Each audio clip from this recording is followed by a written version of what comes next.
मैं हूँ इंदु मिश्रा। आप लोग के देसी ब्लॉग में स्वागत है। मेरे तरफ से बड़ों के प्रणाम, छोटों के आशीर्वाद। मैं देहाती गाना गाने जा रही हूँ। मैं गा के सुनाती हूँ। अच्छा लगे तो सब्सक्राइब करना या कमेंट करना और क्या लाइक करना, कमेंट करना मत भूलिएगा।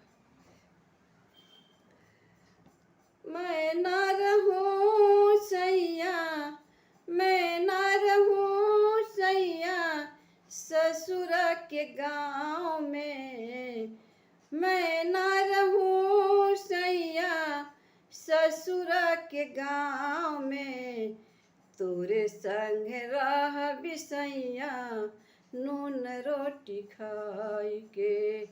तोरे संग रह बिसैया नून रोटी खाई के।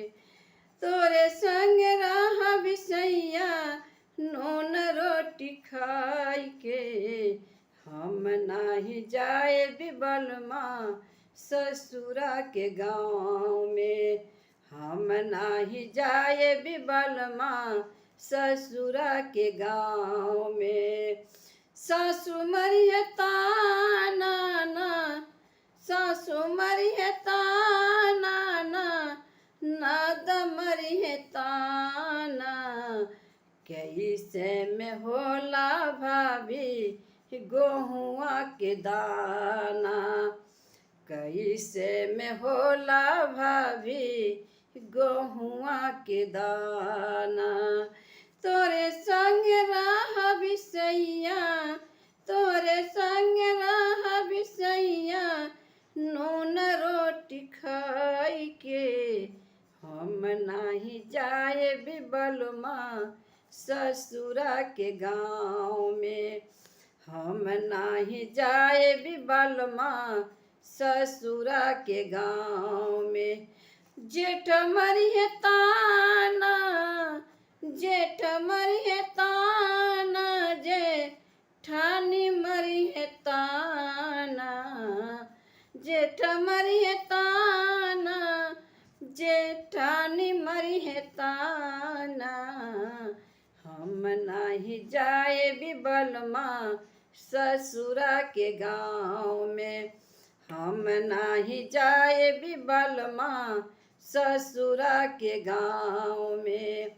नून रोटी खाए बिहामा, नून रोटी खाए बिहामा संग ही बिताए। हम नाही जाए बिबलमा ससुरा के गाँव में।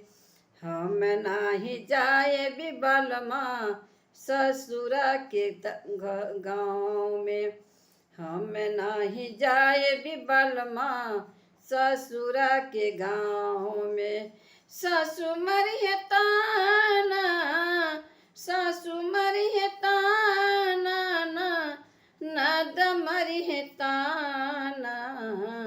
सासु मरिए ताना ना, नाद मरिए ताना। कैसन होला भाभी गहुआ के दाना। कैसे में होला भाभी गहुआ के दाना। हम न नून रोटी खइबो सैया, नून रोटी खइबो सैया रोहब तोरे संगे।